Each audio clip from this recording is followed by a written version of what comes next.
an MMO tier list for 2023. Make sure to watch to the end. Everyone loves a good tier list, Yes, especially indeed. the MMO community, because when you get a bunch of nerds together, all with different tastes and opinions, Right. the results of such a tier list can spark heated debates in the comments, which is And let's get heated. of course fuel for the YouTube algorithm. Oh yeah. In 2022 I made my first MMO tier list, which many agreed with, whilst others questioned my sanity. I liked that tier list. I think I did a video on that one as well. No, yeah, I'm pretty sure I did.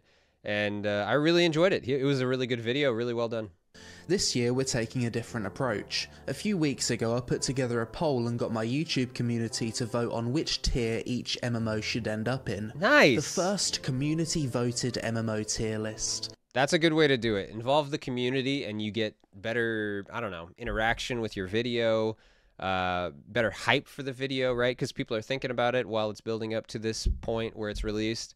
They're talking about it on Twitter, Reddit, whatever. And hopefully that means more engagement for his video. I haven't checked the views necessarily. What do we got here? Oh, yeah, there you go. It's got 1.2 million views. That's pretty friggin' solid. So, yeah, this is doing well.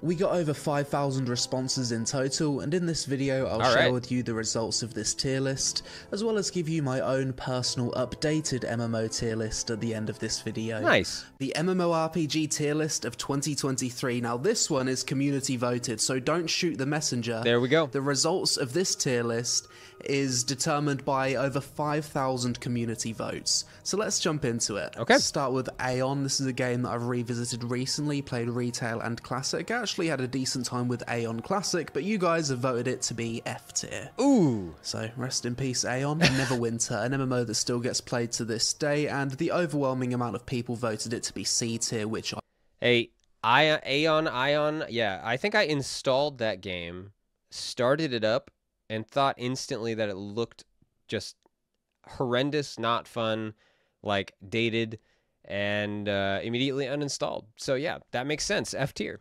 I would agree with.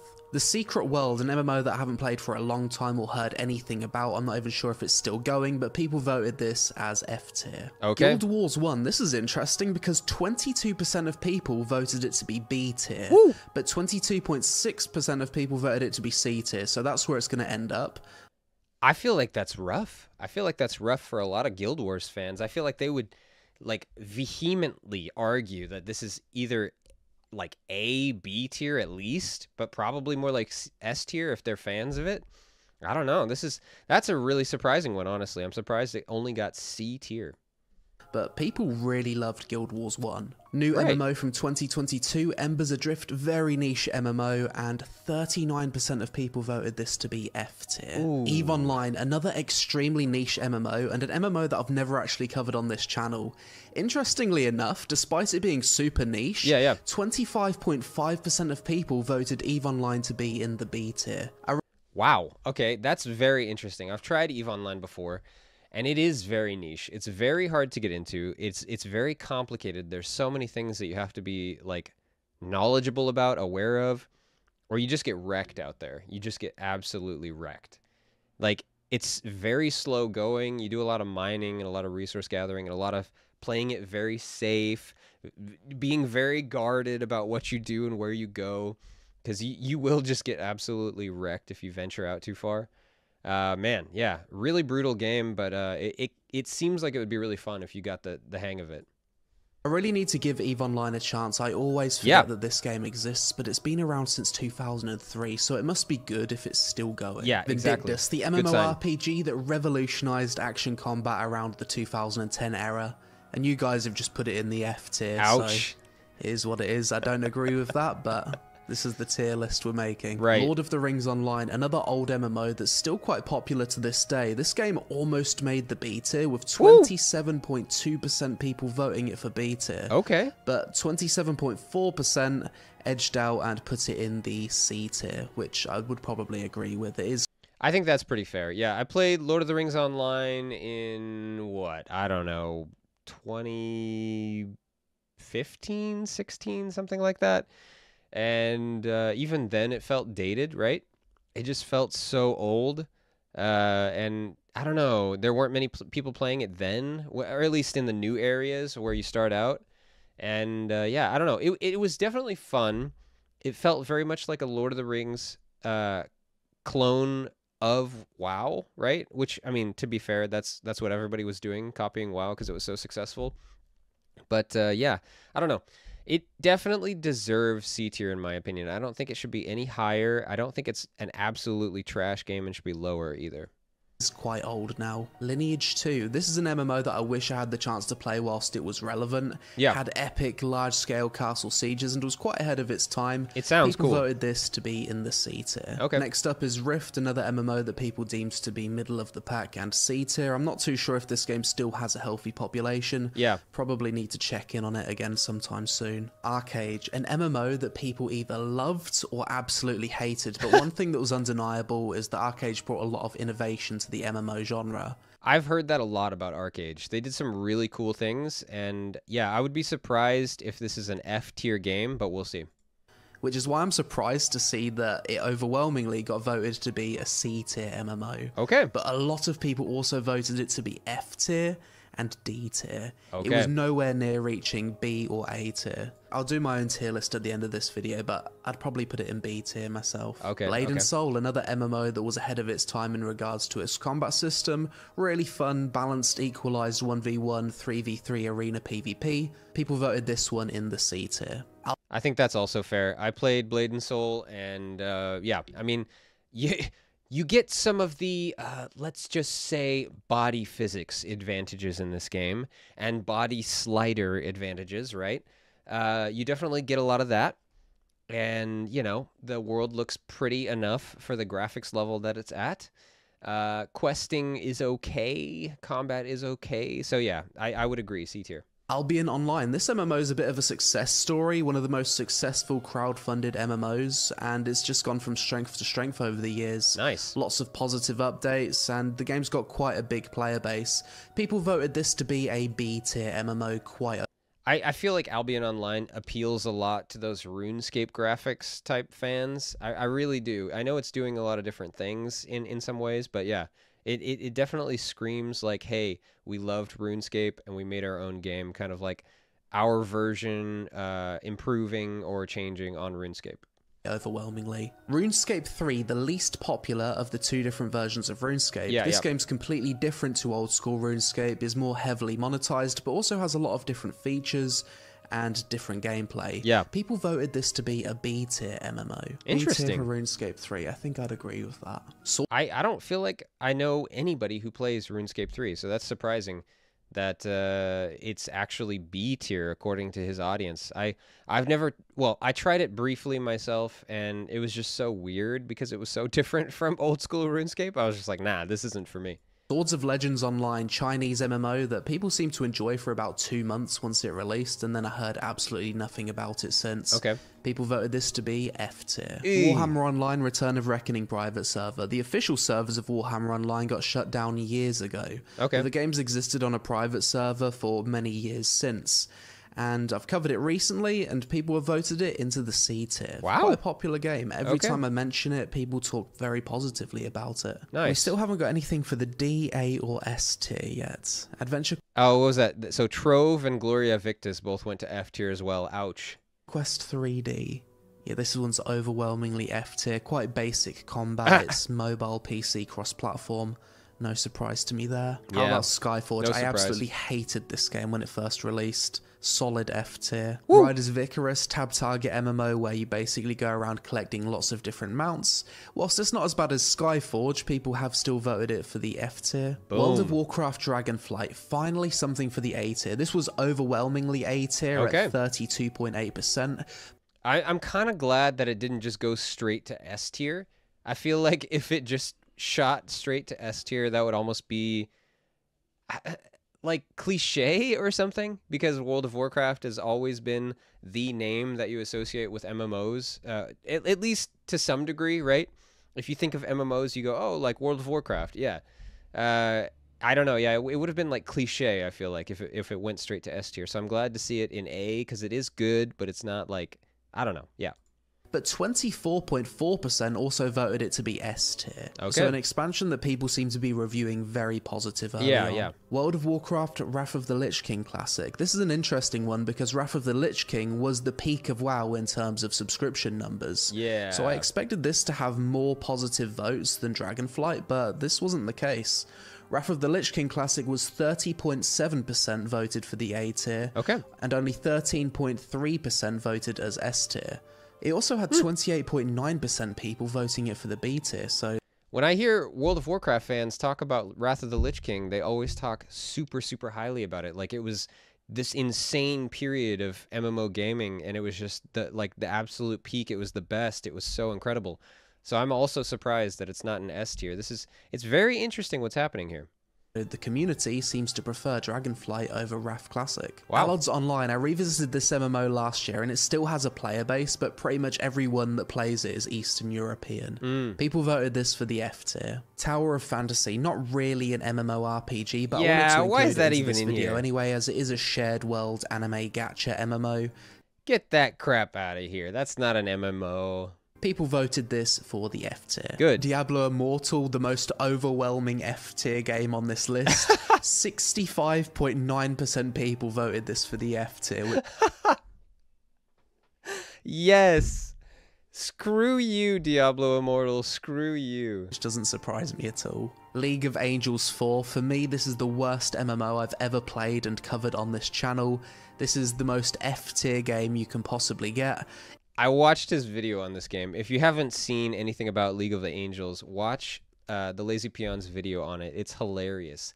Absolutely an F tier game. It is so trash. It should probably even have its own tier, League of Angels tier. It's that bad. 48.4% of people voted Metin 2 for the F tier. Final Fantasy 11 Online. This MMO released all the way back in 2002 and I've never had the chance to play it, but I've heard a lot of cool stories about the game. Surprisingly, people voted this to be an F tier game, even though it's still played to this day. Maple Story, a nostalgic MMO for many. I don't know. I guess I thought that the community around Final Fantasy 11 would be much stronger, or like people who've tried it or played it would remember it fondly just because it's Final Fantasy. But maybe it's actually not good.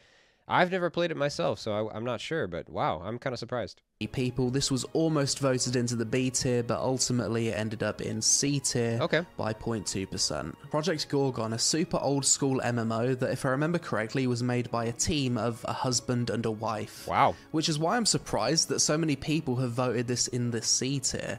Quite a niche MMO, maybe I should revisit it this year. Black Desert Online, quite a controversial MMO that evokes a lot of emotions from people, but without a doubt this game has the best action combat in the MMORPG genre. I would agree, It's not really close. In terms of popularity, BDO is like the 4th most popular MMO in the world.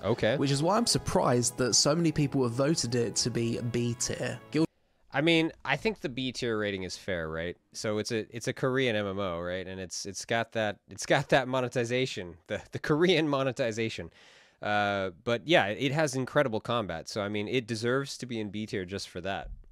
Guild Wars 2, an MMO that many people absolutely love, super easy game to recommend. You can jump in and jump out of Guild Wars 2 anytime you want and you never feel like you're behind because the game focuses so heavily on horizontal progression. People overwhelmingly voted this to be an A tier MMO. Okay, that makes more sense. I was thinking Guild Wars 2 when I was talking about Guild Wars earlier. But yeah, Guild Wars 2 being A tier, that absolutely makes sense. I hear it talked about so highly. So yeah, this is making a lot of sense.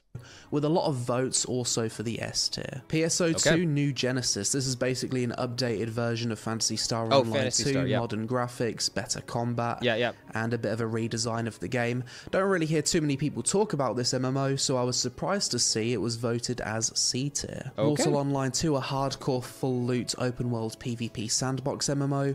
Quite a niche MMO. Not a lot of people seem to like these kind of games. It was overwhelmingly voted as F tier. Undecember, a multiplayer ARPG cross-platform on PC and mobile that I covered recently. Undecember's the one that has like spy software in it, right? Or at least that's what I heard. I don't know. It was doing some shady stuff with the software. I think it did something with the microphone or something. I don't know. And it almost like installed like a rootkit or something like that, I feel like. I can't remember, but I was hearing some weird software in the background on this game. Not really an MMORPG, but I wanted to include it anyway. People voted this for the F tier. Game's kind of similar to Diablo Immortal, but I'd say it's a little bit better. V Rising. This game isn't really an MMORPG, but I wanted to include it anyway because this was one of my favourite games of 2022. Super unique multiplayer top-down vampire survival game with bosses, and it's just come out with a massive new update. I mean, to be fair, I do like V Rising. I played this game. It's really fun. It's more fun with friends, to be fair, but yeah, it's a pretty fun game, and oh, that's cool that there's new content. I should probably check it out. But yeah, it's definitely not an MMO. Shouldn't even be on this list. Despite not being an MMORPG, 25.7% of people voted V Rising in the B tier. Okay. With the 24.3% of people voting it in the A tier. It almost made Conqueror's A? Blade, another one for the F tier. Bless Unleashed, overwhelmingly F tier. DC Universe Online, people still play this game, and I thought it was going to get voted in the C or D tier, but people voted it in the F tier. Okay. No love for superhero MMOs anymore. Dungeons and Dragons Online, another beloved old school MMORPG. No surprise to see this one also get voted to the C tier. Surprising. 6 MMOs to go, this is where it gets interesting. That Dungeons and Dragons MMO is so old. It just looks so dated. So it's surprising to see it actually made it into C tier. I mean, I guess that's fine. So C tier can mean like old looking MMOs that still have like solid gameplay, I guess, and that would make sense. Star Wars The Old Republic. Yeah. We don't have a lot of sci-fi MMOs on this list, but Star Wars The Old Republic is one of the most popular, with 33.6% of people voting it in the B tier. There you go. New World. This is an interesting one as the game saw a lot of improvements in 2022. Yeah, it was a rough launch, but it definitely came into its own, so let's see what people think. And following the Brimstone Sands expansion, the player base finally started to grow. I rated New World as a B tier MMO at the end of 2021, and I said I expected it to become an A tier MMO at the end of 2022, but based on community votes, 33.2% of people still vote New World as a B tier MMO. Old School RuneScape, the most popular of the 2 RuneScape versions, as RuneScape. Is this our first S tier MMO? Is this it? Is this our first one? Let's see. RuneScape 3 got voted into the B tier. It's no surprise that Old School RuneScape was overwhelmingly voted as an A tier MMO. Okay, I'll take it. Next up, Lost Ark. This one surprised me a lot. I played Old School RuneScape so much. So much. I would go over and spend the night with my friend in the neighborhood that I lived in as a kid, and we would stay up till like 2 or 3 a.m. just mining. Like, just mining. Talk about a grind game, but for some reason it was so fun. I don't know why. I still, to this day, cannot explain why it was so fun, but it was. I enjoyed that game so much. Certain that people would vote this as an A tier MMO. This game popped off at release and it has the best action combat of any isometric MMO out there, yet 30.2% of people voted it as a B tier MMO. I guess that has to do with the monetization and... Yeah, monetization. I was going to say, I would agree. Good combat, you know, really fun gameplay. It can still be taken down quite a few notches if it's just overly monetized, and I completely agree with this. B tier. The botting issue that the game currently faces. Yeah, that too. Elder Scrolls Online, solid MMORPG, beloved IP. Personally, I'm not a big fan of the combat, but many people still play this game across multiple platforms. I'm surprised to say that this game's been voted as a B tier MMO overwhelmingly, with 37.5% of people voting it here. One MMO remaining, Final Fantasy XIV. If there's going to be an MMO to reach S tier, you would think it would be this one, as people who play this game are extremely passionate about it, and you can certainly see that in the community votes. Where'd it go? 33% of people voted Final Fantasy XIV to be an S tier MMO. There it is. The first and only S tier MMO by his community. And I would honestly have to agree. This is the bias coming out because I played this game. I loved it. I also love Final Fantasy, grew up on Final Fantasy. This game is so good. Like, character models, graphics, gameplay, questing, the story. It doesn't even bother me that it's kind of like, you know, you have some loading screens a little bit. That doesn't even bother me. It's not true open world, right? Doesn't even bother me one little bit because it's fun. It's actually fun. which is the highest amount of S tier votes that any game on this list got. Yeah. 35.2% of people, however, voted it to be an A tier MMO, which means that once again... I spoke too soon, no. But hey, it's S tier in my heart, okay? In 2023, dang, no S tier MMORPG exists. Interestingly, no D tier MMO exists. That's kind of funny. It's either mid or it's absolute trash. There's no D tier. They're either mid, kind of good, pretty good, or absolute trash. But in terms of popularity, based on community votes, Final Fantasy XIV is the one that is reviewed the most positively, with World of Warcraft Dragonflight and Guild Wars 2 coming in second and third, I'd say. So there it is, the 2023 MMORPG tier list, as voted for by the MMO community with over 5,000 votes. I think it looks pretty good, honestly. I mean, it's not, there's nothing that I, like, hugely disagree with. The only thing, and this is just because of my bias again, I would have put Final Fantasy XIV in that S tier. It got the most S tier votes. Might as well. Just, hey, have a commemorative one. Here, this is the one S tier if we were going to give one. But otherwise, yeah, I think it all looks pretty good. To say I don't agree with the placement of all of these, so now I'm going to make my own tier list and place them where I think they should be. Let's hear it. So this would be my personal MMORPG tier list of 2023. Once again, nothing in the S tier, but I've moved a lot of games from F tier to D tier. All right, let's hear it. Okay, so we got Guild Wars 2, World of Warcraft Dragonflight, Final Fantasy XIV, Wrath of the Lich King, Black Desert Online, Old School RuneScape, New World Lost Ark, Elder Scrolls Online, Albion Online, and V Rising, all for A tier. Okay. Now we've got Arcade, RuneScape 3, Old Republic, and EVE Online for B tier. Interesting. I would not put RuneScape 3 in B tier because, as I said, I hear nobody playing this game. I tried it. It was weird compared to Old School RuneScape. Old School RuneScape is way better in my opinion. That's the only one I disagree with there. C tier looks fine. I haven't played a lot of these D tier games. And F tier I completely agree with. Yep. So interesting. Yeah, really interesting. I am close then on this tier list. Maybe I should make my own. Because I feel like a lot of the votes from the MMO community are quite emotional. You can't put a game like Aeon on the same level as League of Angels, for example, or Diablo Immortal. I've also added a few more games to the A tier and changed the order of things. I think Arcade is a B tier MMO purely because the game's fundamentally broken due to the labor system. Lost Ark and Black Desert I've moved up to A tier purely because of the combat. I know the games aren't perfect and have their problems, but on combat alone, I think they deserve A tier. New World I moved up to A tier based on the improvements that the game's gone through and the fact that it's one of the few pure non-pay-to-win MMOs on this list. V Rising, even though it's not an MMO, I moved up to A tier because I just... Take that game off. It's not even an MMO. Come on. Just love this game. I also moved ESO and Albion up to A tier as well. I think this would probably be my overall list. Maybe move a few things around, change... I'm pretty happy with that tier list, yeah. And it's always nice to have a tier list. It's always nice to see where things are ranked and to be able to debate it. Yeah, this is pretty good. I'm pretty happy with this tier list and how it turned out, other than Final Fantasy XIV. Well, what do you think of those tier lists? Let me know in the comments, leave a like, a subscribe, and I will see you next time.